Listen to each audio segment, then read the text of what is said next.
Autorizem, por favor. Muito bom dia, boa tarde, boa noite a todo mundo que vai assistir a gravação. Aos queridos, queridas, querides, sobreviventes do carnaval. Fiquem tranquilos, falava agora com a amiga Francisca aqui. Agora vai ser super rápido, são só poucos dias até o Natal, o final do ano. Mas que bom que temos São João no meio do caminho, né?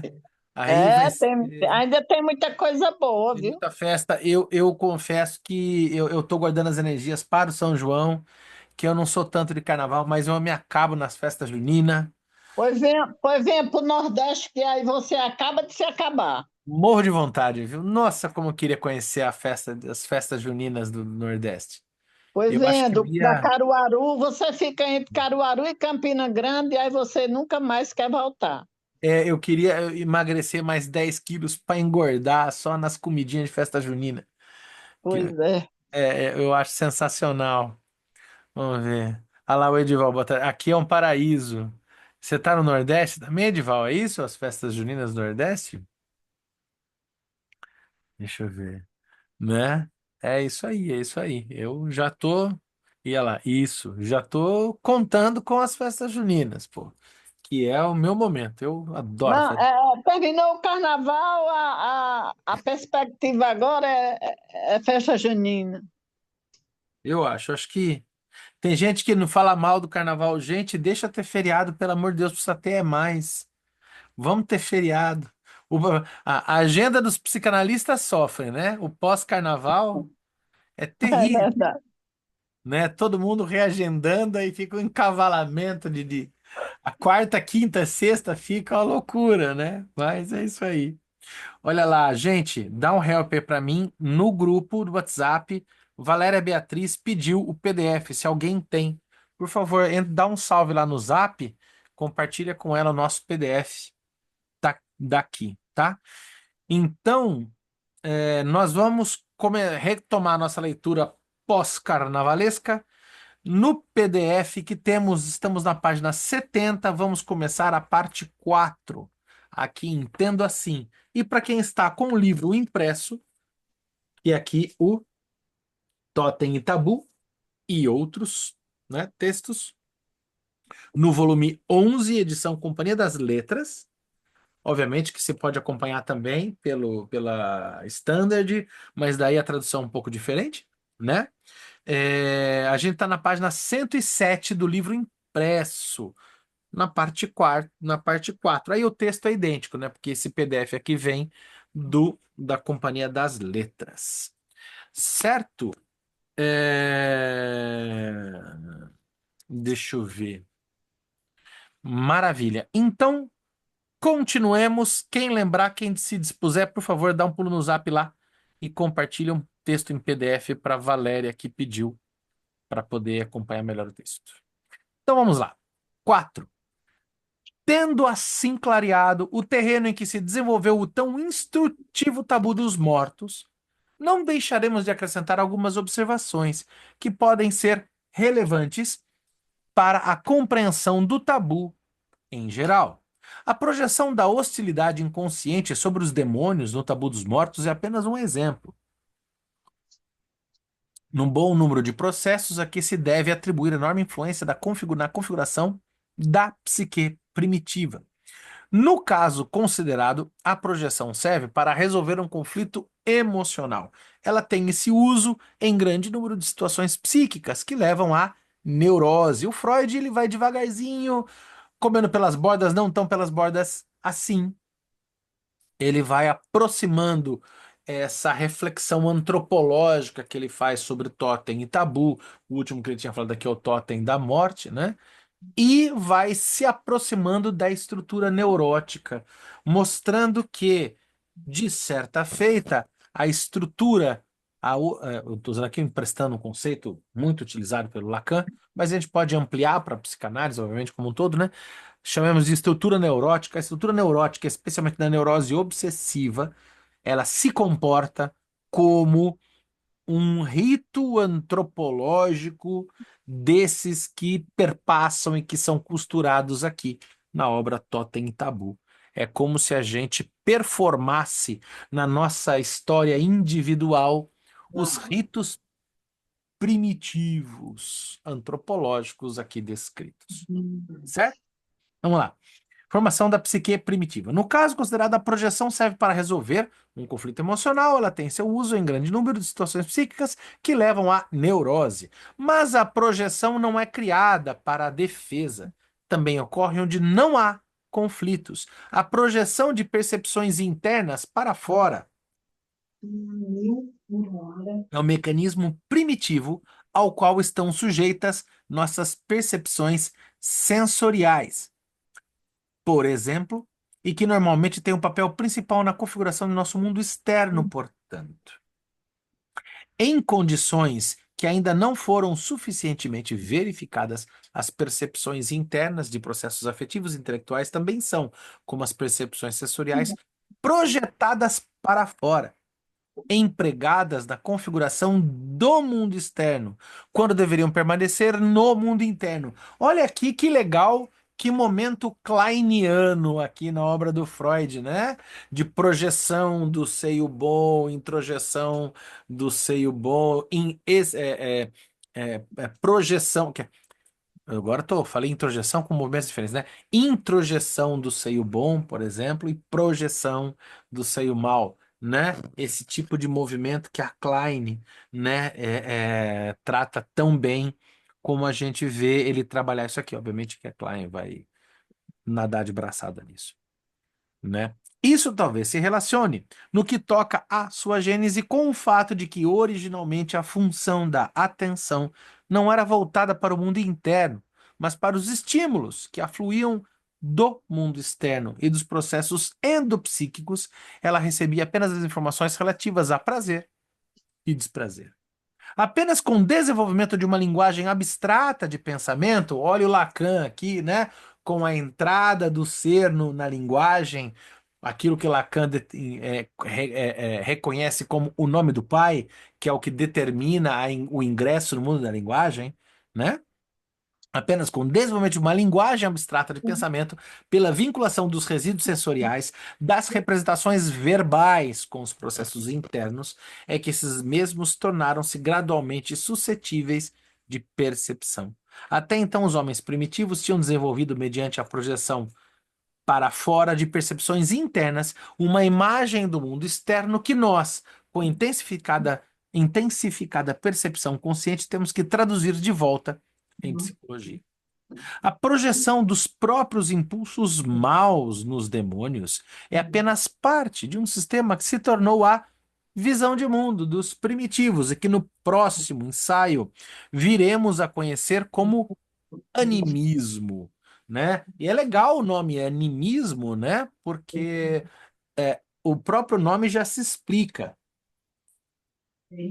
Animismo significa, né, imprimir alma, dar alma àquilo que não teria alma, aquilo que é inanimado. Você coloca uma ânima, uma alma, não no sentido junguiano aqui, tá? Né? No sentido junguiano tem umas outras questões, né? Ânimas e ânimos, uma coisa assim, né?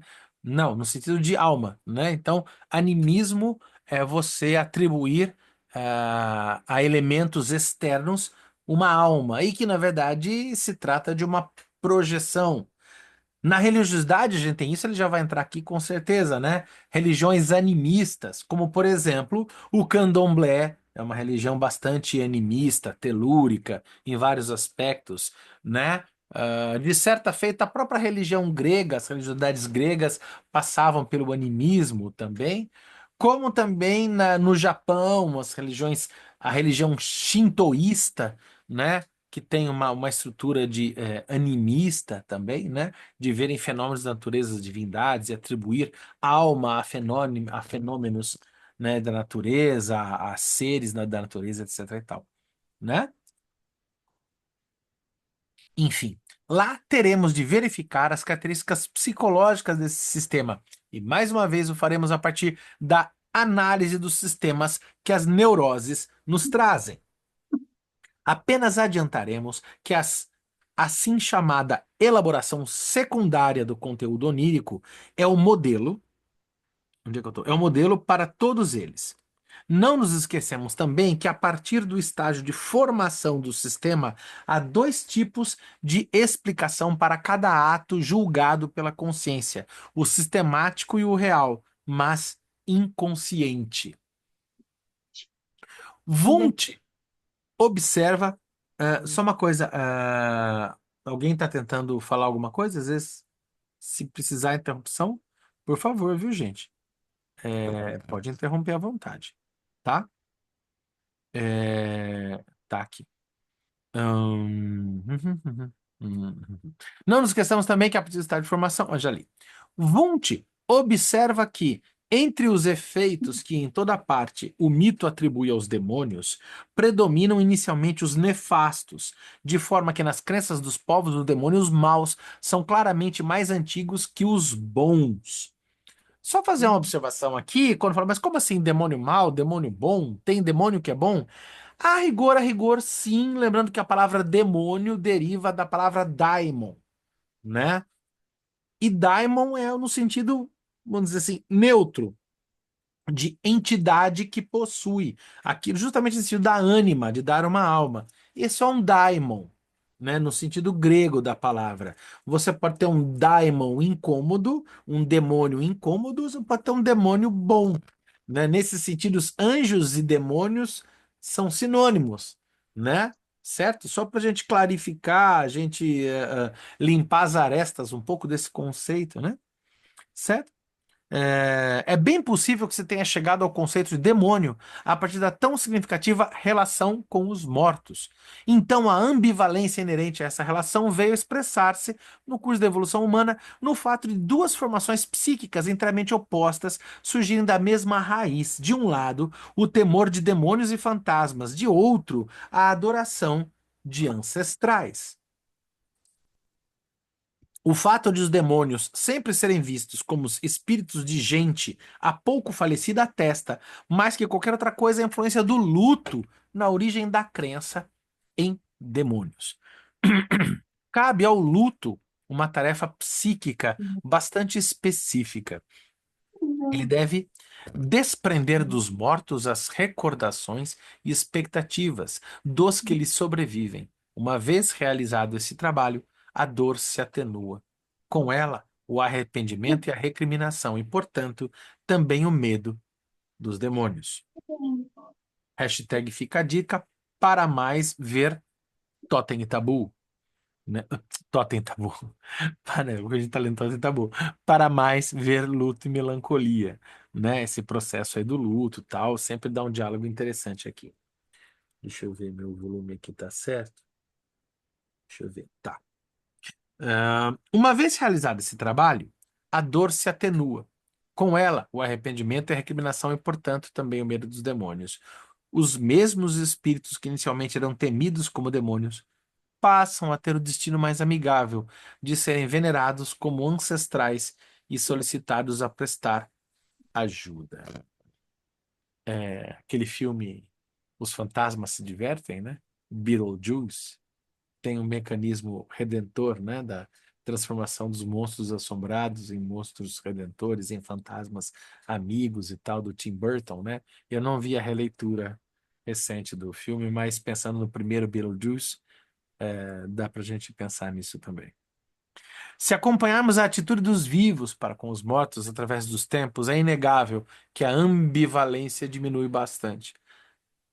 Diminui ou desloca, né? Vai para outros lugares, né? Agora consegue-se facilmente refrear, sem necessidade de um maior dispêndio psíquico, a hostilidade inconsciente, mas sempre verificável, em relação aos mortos. Onde antigamente o ódio satisfeito e a dolorosa afeição lutavam entre si, hoje se encontra a piedade, como se fora uma cicatriz, e exige que, de mortuis nil nisi bene, dos mortos não se fale, a não ser bem. Somente os neuróticos ainda turvam o luto pela perda de um ser querido com autorrecriminações obsessivas, cujo segredo, conforme a psicanálise, está na velha atitude emocional ambivalente. Não precisamos aqui examinar de modo de que modo se produziu esta mudança. Que participação nela tiveram a mudança constitucional e a melhora das relações familiares. Mas esse exemplo leva à suposição de que devemos conceder aos impulsos psíquicos dos homens primitivos um maior grau de ambivalência do que o encontrado no homem civilizado de hoje. Decaindo essa ambivalência, desapareceu lentamente o tabu, o sintoma de compromisso do conflito de ambivalência. Podemos dizer dos neuróticos, obrigados a reproduzir essa luta e o tabu dela resultante, que trouxeram consigo uma constituição arcaica como resíduo atávico, cuja compensação por exigência da cultura força-os a um enorme dispêndio psíquico.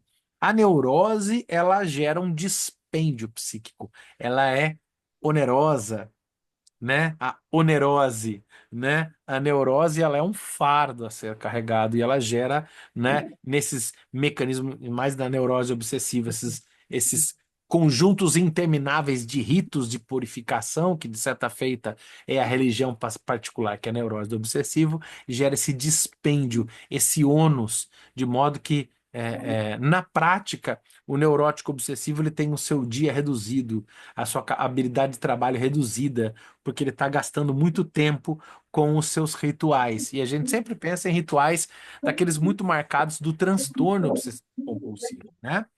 E é muito fácil de observar. Beleza, funciona, dá certo, é isso. Aquela pessoa que lava a mão várias vezes, fecha a porta várias vezes. Tá. Isso daí é o transtorno obsessivo compulsivo, do modo que está catalogado pela medicina, e muito fácil de compreender. Mas vamos para a neurose obsessiva como estrutura. Vamos entender a neurose obsessiva como uma repetição, inclusive, de pensamentos, de uma estrutura neurótica, e que, por vezes, não é perceptível a olho nu de quem está fora, mas só para quem, para o neurótico, ele mesmo, ele sabe quão aprisionado e quão transtornado ele fica naquilo. Vamos lá, Grace, você falou alguma coisa? Tá baixinho. Sim? Não? Beleza. Então, vamos lá. Agora, lembramos a informação não muito clara de Wundt. Que Wundt? Lembra? Wundt, né? Voltando lá no começo do texto, o fundador da psicologia, né? Da base experimental científica, como gostam muitos, né? Dos psicólogos, né? Ó, Deus, ciência, ó, grande totem, ó, grande tabu, né? O Wundt aí é o fundador da coisa toda, né? Esse cara aí é o fundador da psicologia experimental e o Freud ele parte do texto no debate com algumas questões experimentais do Wundt. Agora, lembramos a informação não muito clara que Wundt nos oferece sobre o duplo significado da palavra tabu, sagrado e impuro. A própria palavra já implica nessa ambivalência. Ver acima. Originalmente, a palavra não significava essas duas coisas, designava o que é demoníaco, que não pode ser tocado, e assim enfatizava um traço comum aos dois conceitos extremos. Mas essa persistente característica comum demonstraria que os âmbitos do sagrado e do impuro coincidiam na origem, que apenas depois eles se diferenciariam. Toda vez que se fala tabu, aí eu juro que eu levo para minha análise. Eu lembro da marca de talco. Quem se lembra? Quem é da minha geração aqui? Se lembra da marca de talco? Tabu era uma marca de cosmético muito comum, né? As tia, as avó usava talco da marca Tabu, né? É a grande referência. Tabu, para mim, no meu imaginário, na minha gramática não tão inconsciente assim, eu sempre lembro dessa marca do talco. E, obviamente, como eu fiz no marketing aqui dos nossos encontros, a música da cantora Sade, The Sweetest Taboo, né? Mas ele resgata essa questão da ambivalência da palavra tabu, né? Que significa ao mesmo tempo, como é que é? Sagrado e impuro, né? Em oposição a isso, nossa abordagem nos leva a concluir sem dificuldade que, desde o princípio, a palavra tabu tem esse duplo sentido, que ela serve para indicar uma determinada ambivalência e tudo que se originou no terreno dessa ambivalência. Tabu é uma palavra ambivalente em si mesma e acreditamos a posteriori que o sentido comprovado do termo já permite supor o que se obteve como resultado de ampla pesquisa, que as proibições do tabu devem ser vistas como produto de uma ambivalência emocional. O estudo dos mais antigos idiomas nos ensina que houve muitas palavras assim que abrangiam opostos, que, em certo sentido, embora não exatamente o mesmo, eram ambivalentes como a palavra tabu. Para. Só que fazer um outro link muito legal. Outrora, fiz um link aqui com Luto e Melancolia. Aqui, sobre essa questão das palavras primitivas, eu preciso reler esse texto, mas ele tem um texto canônico do Freud. Eu não me lembro, eu acho que é um texto anterior a 1920. Eu não lembro qual lugar das obras completas que está, mas há que se destacar o famoso texto O Sentido Primitivo das Palavras. Sentido antitético das palavras primitivas. É um texto do Freud que, se eu não me engano, é mais ou menos da data dos três ensaios sobre a sexualidade. Não sei se eu tô louco, não lembro agora. E sobre essa questão de palavras muito arcaicas, muito originárias, para usar um termo mais feliz, e que tem um sim, carrega uma ambivalência, existe um longo tratado linguístico literário que o Freud executa, em importante obra dele, que vocês certamente já ouviram falar. Tô olhando para ele aqui? Tô. E tá aqui, que saiu na autêntica, né, nas obras incompletas, o Infamiliar, né, que foi traduzido pela turma daqui da autêntica como o Infamiliar, o Das Unheimlich. Essa versão está muito primorosa, porque é uma versão bilíngue, se você quiser se aventurar pelos caminhos do alemão, está aqui bilíngue, e junto vem o conto do Homem de Areia do Hoffmann, que é Der Sandman, que dá base para o que o Freud fizesse esse ensaio, o Infamiliar.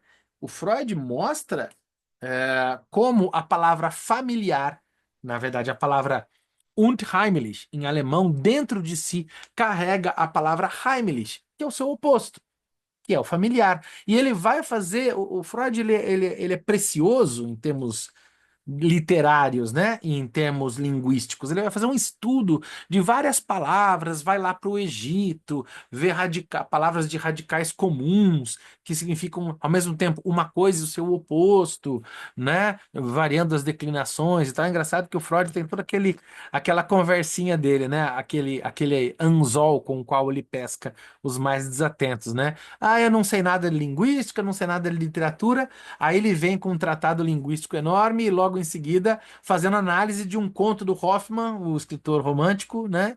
É, que é uma análise literária belíssima, né? Vale bem a pena.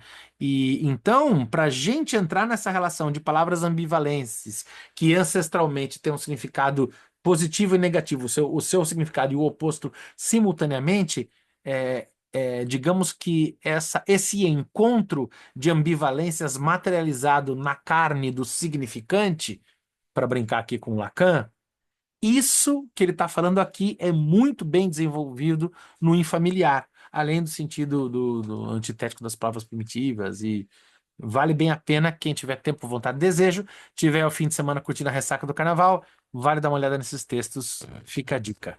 Vamos ver aqui o querido Ramalho aqui. Boa tarde. O sentido antitético das palavras primitivas, esta edição está na edição Neurose, Psicose e Perversão da Autêntica. Valeu, que tô com ela aqui? Tô. Tá aí, ó, na Autêntica, Neurose, Psicose e Perversão. Falar que é um livro importante do Freud, bom, é aquilo, né? Tem que ler tudo, né? Tem dois tipos só texto do Freud, né? Aquele que a gente leu e aquele que a gente não leu. O que a gente não leu, a gente precisa ler. E o que a gente leu, a gente precisa ler de novo, né? Então tá aqui, neurose, psicose e perversão, muito bem lembrado pelo colega Ramalho, R. Ramalho. É, Sobre os tipos neuróticos, o luto e melancolia tá aqui também, tá? Bate de uma criança, neurose demoníacos lá, o declínio, negação, fetichismo, a negação também é bem interessante, né? Onde é que tá, gente? Sobre o sentido antitético das palavras primitivas, é 1910. O Unheimlich, ele é de 1919, 20. Inclusive, É, o infamiliar de 19. E é interessante que sobre o sentido antitético das palavras primitivas é traduzido de novo, eu não tinha me esquecido disso, no volume do Unheimlich também. Então, gente, deve ser super importante, né, a gente ler esses textos juntos, porque a turma da Autêntica botou o sentido antitético das palavras primitivas aqui e botou aqui também, tá? Então, nas obras incompletas, eles repetiram o texto. Então, fica aí a dica de leitura para o fim de semana. Obrigado, Ramalho. E é isso aí, tá? Feito esse longo excerto, vamos que vamos. Pequenas mudanças fonéticas da palavra primitiva de significado antitético serviram depois para confundir expressão verbal diferenciada a, aos dois opostos ali reunidos. É muito o exemplo de heimlich, que pode ser trazido como familiar, e unheimlich, que seria um desfamiliar, um infamiliar. Eu gosto, por conta e risco, de desfamiliar. Hum, mas não tem uma tradição muito possível na língua portuguesa. O que eu ia comentar? Não me lembro. Pois eu lembro. A palavra tabu teve outro destino. Lembrei. Nas obras completas, para quem quiser ler nas obras completas e não na autêntica, a tradução ficou como o estranho familiar, se não me engano, né? E na edição da Imago tá como o estranho, tá? Porque vem do inglês. Para o inglês ficou traduzido como the uncanny, né? Então traduziu-se como o estranho, tá? Fala, nossa, mas cada edição tem uma tradução diferente? Sim, e vocês vão ver várias, porque não é traduzível. E o barato da dimensão linguística, ponto para Lacan, né? É justamente a impossibilidade da tradução disso, né? A palavra tabu teve outro destino, diminuindo a importância da ambivalência por ela designada, ela própria, ou melhor, as palavras que lhe eram análogas desapareceram do vocabulário. Espero tornar plausível mais tarde que por trás do destino desse conceito há uma clara transformação histórica, que o termo ligava-se inicialmente a relações humanas bem definidas, caracterizadas pela grande ambivalência emocional, e que delas foi estendido a outras relações análogas. Se não estamos errados, a compreensão do tabu também lança luz sobre a natureza e a gênese da consciência moral. Gewissen. Vamos ver aqui na conversa. Aqui. O Edival, toda tradução é uma traição. É, sim, tradutor e traitor. E é isso aí, Edival. Sempre. Podemos falar sem esticar os conceitos de uma consciência do tabu, tabu Gewissen, e uma consciência de culpa do tabu. Aí vem um alemão, né, para judiar da gente. Tabu Schuld Bewusstsein. Se Deus quiser, eu acertei. Tabu Schuld Bewusst, Bewusstsein. Após a transgressão do tabu. A consciência do tabu é provavelmente a mais antiga forma que encontramos do fenômeno da consciência. Olha que legal, né? O tabu tem uma dimensão antropológica muito importante, porque o Freud está estudando, porque ele revela uma história de nossa consciência, né? Que seguir as raízes dessa palavra e desses interditos é seguir quase que poder reconhecer o primórdio do nascimento das nossas linguagens, né? Como se fosse possivelmente, não é plenamente, uma história da cultura, né? Uma grande história da cultura. É aquela história, se tem placa, tem história. É isso. Pois o que é consciência, Gewissen, conforme o testemunho da linguagem, é aquilo que se sabe com maior certeza. Gewissesten weiß. Am gewissesten weiß. Acho que eu li certo. Me desculpem os leitores de alemão. Há línguas em que a sua designação mal se distingue daquela de consciência, Bewusstsein. Consciência é a percepção interna da rejeição de determinados desejos existentes em nós, mas a ênfase está em que essa rejeição não precisa apelar para nenhuma outra coisa que está segura, gewiss, de si mesma. Isso torna-se ainda mais claro no caso da consciência de culpa, da percepção da condenação interior dos atos mediante os quais concretizamos determinados desejos. Uma fundamentação parece aí supérflua. Todo aquele com consciência, todo aquele com consciência sente dentro de si a justificativa da condenação, a recriminação pelo ato realizado. A mesma característica mostra o comportamento dos selvagens ante o tabu. O tabu é um mandamento da consciência. Sua violação faz surgir um terrível sentimento de culpa, que tanto é evidente em si como de procedência desconhecida. Portanto, também a consciência, Gewissen, provavelmente surge com base numa ambivalência emocional, a partir de relações humanas bem específicas às quais se liga tal ambivalência e sob as condições reivindicadas para o tabu e a neurose obsessiva, de que um dos sentimentos opostos seja inconsciente e conservado reprimido pelo outro, obsessivamente dominante.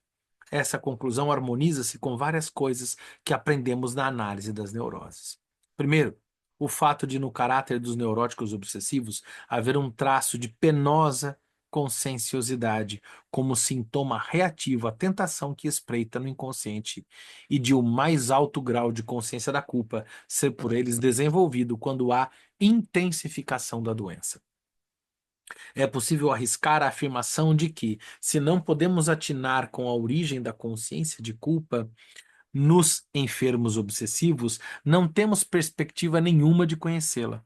A solução dessa tarefa é agora alcançada no âmbito do indivíduo neurótico. E esperamos chegar a uma solução análoga no tocante aos povos. É legal como ele faz esse movimento, né?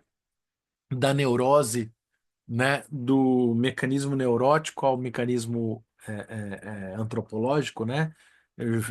Juntando macro e microcosmo. Eu tenho uma hipótese que certamente daqui a um tempo eu consigo comprovar, daqui a uns 50 anos, com muita tranquilidade, né? Que existe no Freud, me parece, nesses textos que a gente selecionou, falando sobre religiosidade, questões sociais, tal. Existe no Freud um constante movimento. É interessante como ele não esgota a argumentação no macrocosmo e depois parte ao microcosmo, né? Nas comunidades, depois no indivíduo, no sujeito, na psique. Não. Ele caminha com os dois ao mesmo tempo. Ele vai do macro ao micro, do macro ao micro. Esse modo de trabalhar simultaneamente o macro e o micro me parece que é uma marca que a gente pode encontrar no Goethe, né? Por exemplo, no Fausto, né? O Fausto I é um Fausto mais do microcosmo, enquanto o Fausto II é o Fausto do macrocosmo, né? Talvez uma certa postura goetheana, porque, sem sombra de dúvida, o Freud é um grande leitor, né, de literatura, e o Freud, sem sombra de dúvida, é um crítico literário, sob certa feita, no meu modo de ler, pelo menos óbvio, muito meu modo de ler, a psicanálise é um tipo muito específico de crítica literária clínica, né? Isto posto, o Freud é muito debitoso de alguns autores em especial, entre eles o Shakespeare e o Goethe. E acho que esse modo dele de fazer esse movimento da coletividade para o indivíduo, do indivíduo para a coletividade, dele caminhar junto, par e passo, me parece uma estratégia goetheana, de estilo goetheano. Um dia, quando eu crescer, eu provo isso, né? Por enquanto, vamos se divertir com essa ideia. Talvez ela seja valorosa.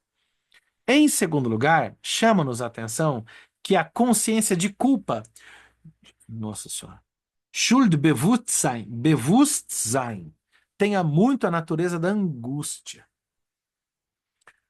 Pode ser descrita sem maior problema como angústia da consciência, Gewissen, Gewissen Angst, né? Gewissen, consciência, Angst, angústia, e os alemães queridões do coração juntam as coisas, né?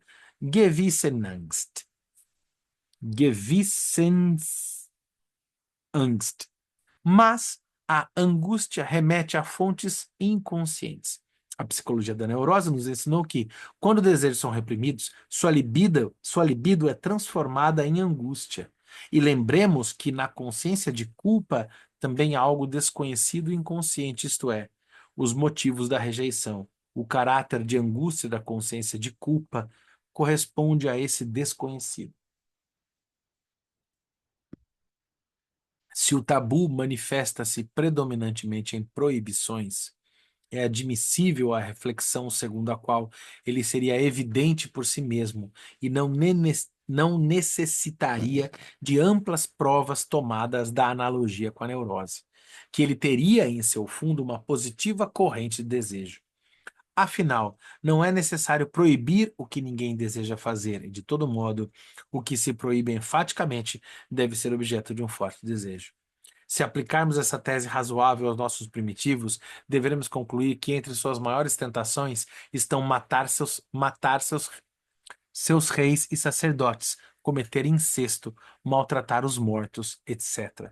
Ora, isso não é muito verossímil, e provocaremos a mais decidida oposição se referirmos a essa tese aos casos em que nós mesmos acreditamos ouvir do modo mais nítido a voz da consciência.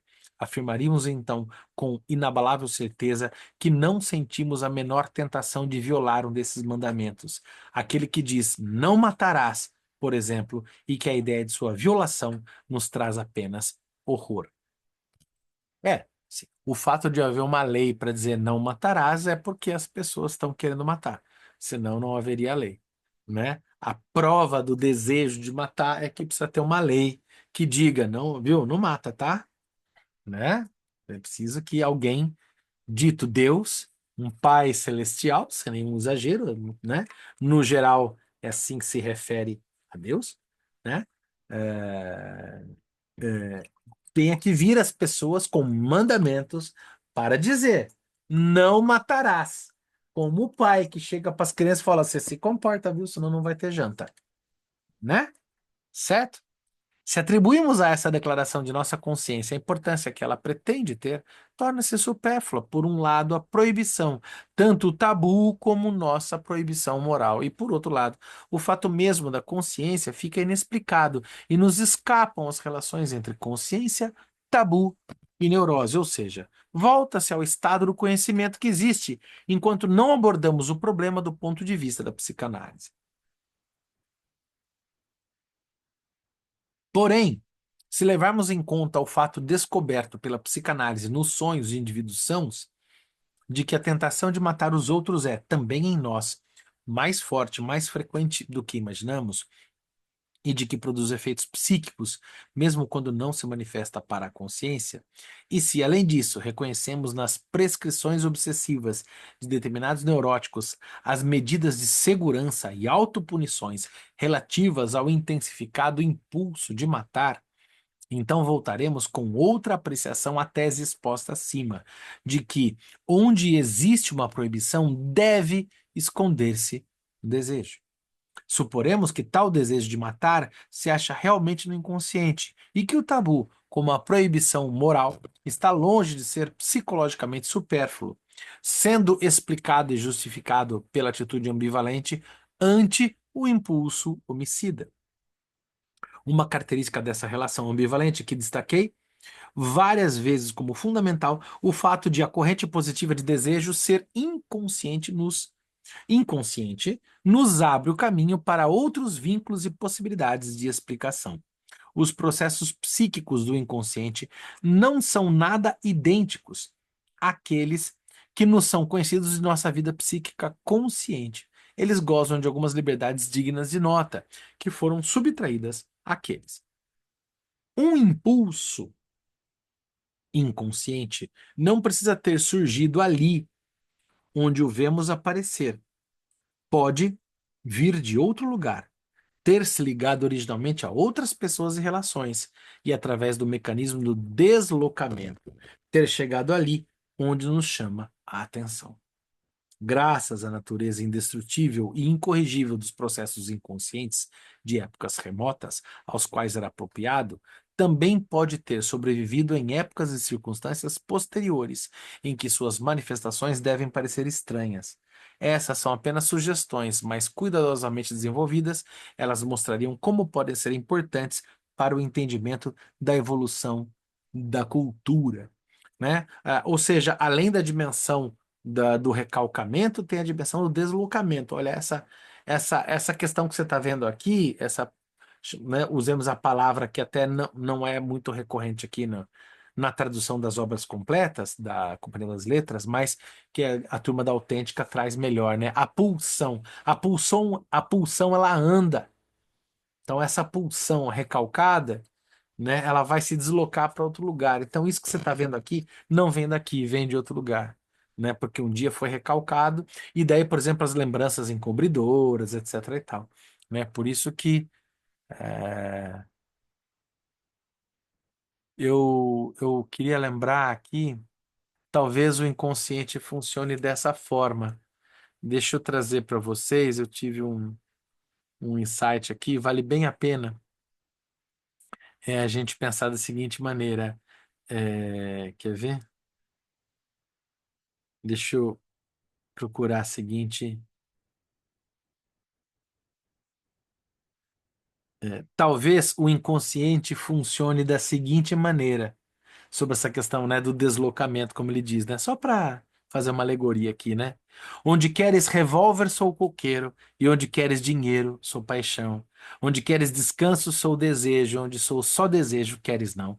Onde não queres nada, nada falta, e onde voas bem alto, eu sou o chão. Onde pisas o chão, minha alma salta e ganha liberdade na amplidão. Onde queres família, sou maluco, onde queres romântico, burguês. Onde queres Leblon, São Pernambuco, onde queres eunuco, Garanhão. Onde queres o sim e o não, talvez, e onde vês eu não vislumbro razão. Onde queres o lobo, eu sou o irmão, e onde queres cowboy, eu sou o chinês. Ah, bruta flor do querer. Ah, bruta flor. O Quereres do Caetano Veloso, né? Não precisa nem dizer que é um dos maiores poetas da nossa língua portuguesa, Caetano Veloso, escreve uma música que é maravilhosa para pensar essa questão do deslocamento e tantas outras mais, para pensar a questão do desejo, né? E lembrando que o nome dessa música não é Os Quereres. O nome dessa música é O Quereres, né? Um verbo que se substantiva num plural, que é um, mas é vários, que é uno, mas é muitos, né? Afinal, o quereres, né? Pronto. Isso que o Freud está explicando aqui, o Caetano explicou, tá? Nessa música. Vale muito a pena pensar nessa música a partir disso. Essa alegoria que eu usei aqui do Caetano Veloso, eu deixo em homenagem ao querido amigo professor Rodrigo Cerqueira, baiano de coração, está sobrevivendo agora ao Carnaval da Bahia, né? Professor de teoria literária lá da Unifesp e um sócio fundador do canal Cultura Crítica e Psicanálise, né? Tenho certeza que ele vai se orgulhar dessa relação psicanalítica que eu citei Caetano aqui. Retomo para não fugir demais da viagem. Graças à natureza indestrutível e incorrigível dos processos inconscientes de épocas remotas, aos quais era apropriado, também pode ter sobrevivido em épocas e circunstâncias posteriores, em que suas manifestações devem parecer estranhas. Eu adicionaria a palavra estranhas, aquele estranho com cara de eu conheço, já tive antes, que é o estranho familiar ou das Unheimlich. Essas são apenas sugestões, mas cuidadosamente desenvolvidas, elas mostrariam como podem ser importantes para o entendimento da evolução da cultura, né? Essas podem ser apenas sugestões, é o tio Freud sendo irônico, né? Sugestão nada, ele trabalha isso copiosamente na psicanálise, né? Que se existe um costureiro que não dá ponto sem nó, é o querido amigo Sigmund Freud, muito menos o Caetano Veloso. Tá aqui, nosso amigo Rafa Ramalho. Acho que ele faz um caminho entre o desejo inconsciente de matar e a consciência de culpa, né? Através do deslocamento, aquilo que foi reprimido pela cultura, ainda bem, aparece de outra forma. É isso. Eu acho que é isso sim, Rafa, concordo e acho que muito mais.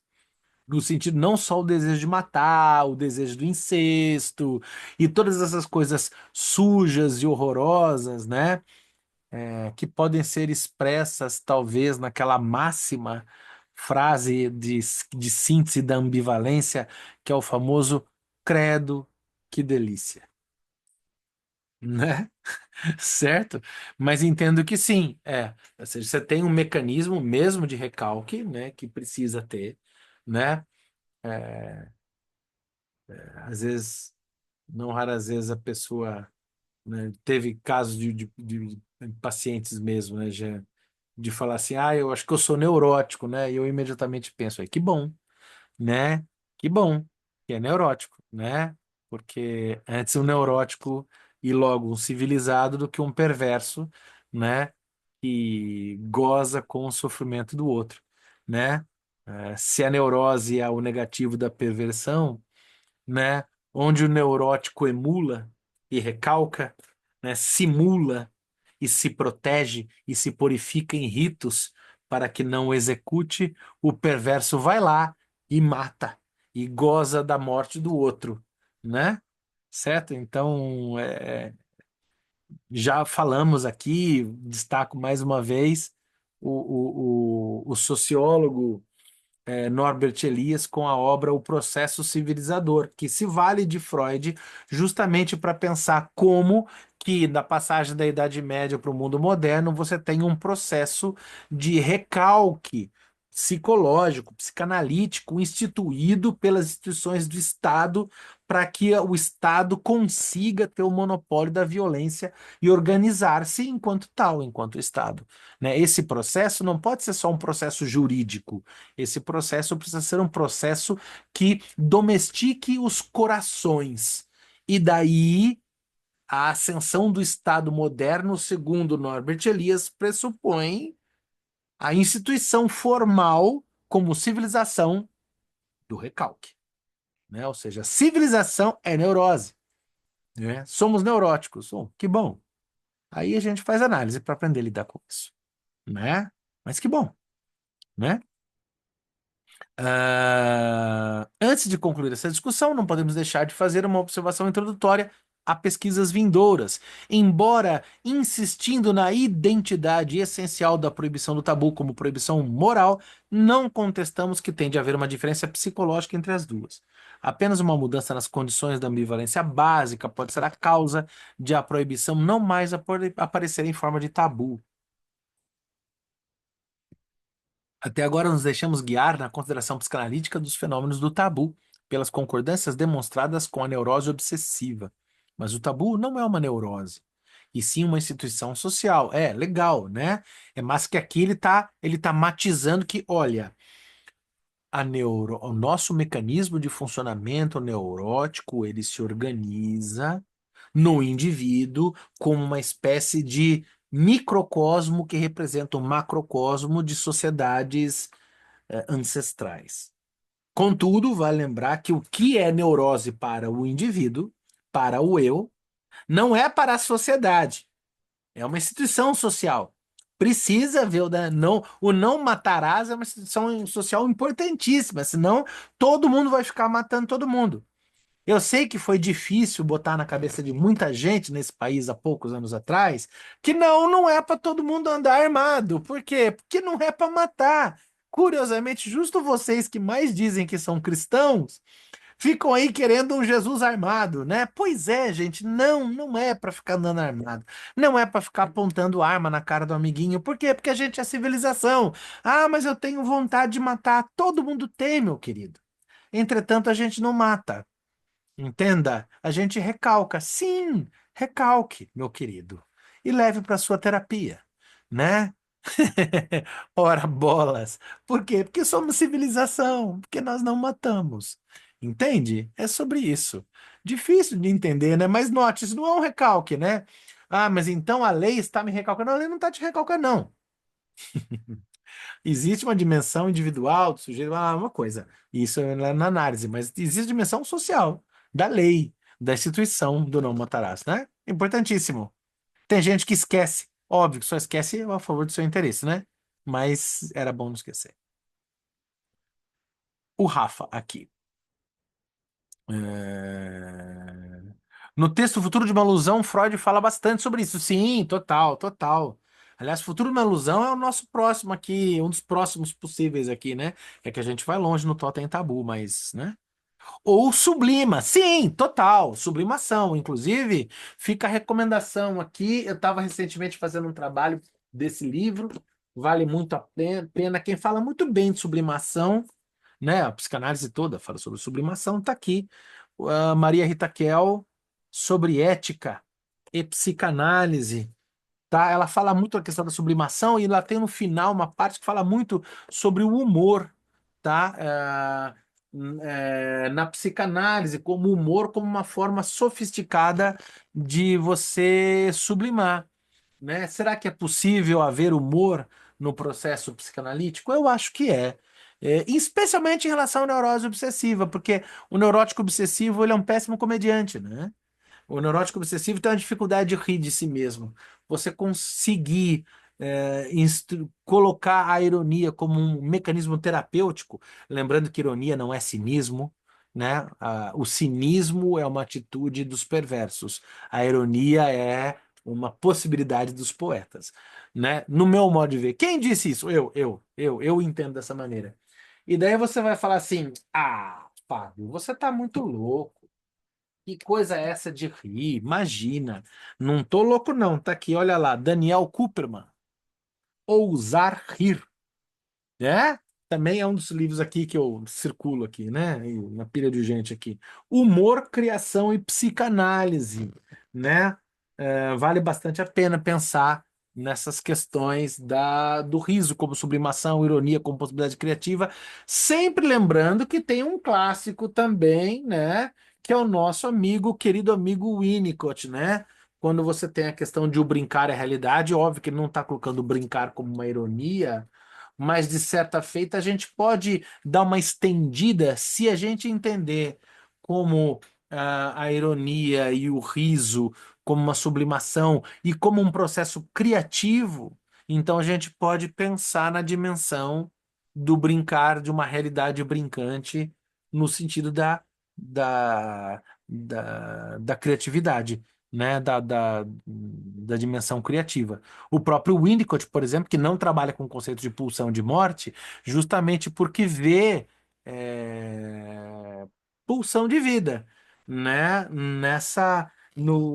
Onde a gente está vendo, olha, a pulsão que não é bem trabalhada, ela se repete de maneira nevrálgica, neurótica, né? O Winnicott está falando, isso não é pulsão de morte, isso daí é pulsão de vida que está recalcada e é preciso ser trabalhada, né? Enfim, né? Fica a dica para gente pensar. E tem um outro texto também que eu preciso ler com calma, dei uma folhada, dei umas lidas e vale a pena. E também eu tenho o Palhaço e o Psicanalista, né? Que é um texto do Dunker com o Tebas, né? Que vale muito a pena dar uma lida também sobre essa dimensão da sublimação, da arte, da ironia, né? Do riso. Acho que vale muito a pena. Hum? Vamos lá. Cabe-nos então uma tarefa de indicar onde se acha a diferença de princípio entre a neurose e uma criação cultural como tabu. Olha que legal, até agora ele estava aproximando e agora ele vai fazer as devidas diferenciações. Aqui, mais uma vez, tomarei o único fato como ponto de partida. Teme-se entre os primitivos que a violação do tabu acarrete uma punição, geralmente uma grave enfermidade ou morte. Tal punição cairá sobre aquele que se fez responsável pela transgressão. Na neurose obsessiva é diferente. Se o doente realiza algo proibido, ele não teme o castigo para si, mas para outra pessoa, que geralmente não especifica, mas que na análise é facilmente reconhecida como uma das mais próximas e mais amadas por ele.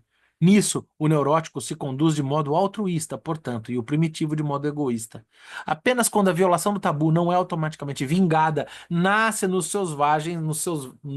selvagens o sentimento coletivo de estarem todos ameaçados devido à afronta e expressam-se em executar eles mesmos a punição omitida. Não é difícil explicar o mecanismo dessa solidariedade. Está em ação o medo do exemplo contagioso da tentação de imitar, ou seja, da capacidade de infecção do tabu. Se alguém chegou a satisfazer o desejo reprimido em todos os membros da comunidade, se animará a esse desejo. Para sofrer essa tentação, o infrator invejado tem que ser despojado do fruto de sua ousadia, e não raramente a punição dá aos seus executores a oportunidade de, sob a justificativa da expiação, perpetrar o mesmo ultraje por sua vez. Este é, afinal, um dos fundamentos do sistema de punição humano, e tem por pressuposto corretamente, sem dúvida, que os mesmos impulsos proibidos se acham tanto no infrator como na comunidade que se vinga. Nisso, a psicanálise está confirmando o que dizem os homens devotos, que somos todos pecadores. Como explicar a surpreendente nobreza da neurose, que nada teme em relação a si, mas tudo em relação a alguém que ama? Nossa, no romantismo isso é tão. Existe o herói romântico de modelo byroniano. Dica: tem um livro chamado A Carne, a Morte e o Diabo na Literatura Romântica, de um crítico literário chamado Mário Praz. Tá lá. O herói romântico da primeira metade do século XIX, o modelo byroniano, tem como o herói trágico byroniano, o homem maldito, um degenerescente, um perdido que caminha para a morte, torturando e causando desespero na pobre donzela, que é a tópica da primeira metade do século XIX, chamada A Donzela Perseguida. O que acontece é que na segunda metade do século XIX isso se inverte na literatura, e o homem se torna vítima dos sofrimentos da mulher malvada. Na segunda metade do século XIX surge uma tópica feminina muito famosa chamada A Mulher Fatal. E a grande mulher fatal da literatura brasileira é uma moça que vocês conhecem, chamada Capitu.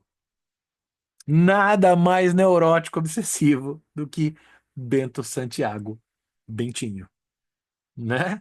Certo? Um homem amargo, um homem assim, velho casmurro, não é?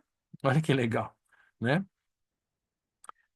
A pesquisa psicanalítica mostra que essa atitude não é primária. Originalmente, isto é, no começo da doença, a ameaça de castigo aplicava-se à própria pessoa, como entre os selvagens em cada caso, temia-se por sua própria vida. Somente depois, o medo da morte foi deslocado para uma pessoa amada. O processo é um tanto complicado, mas podemos abarcá-lo inteiramente.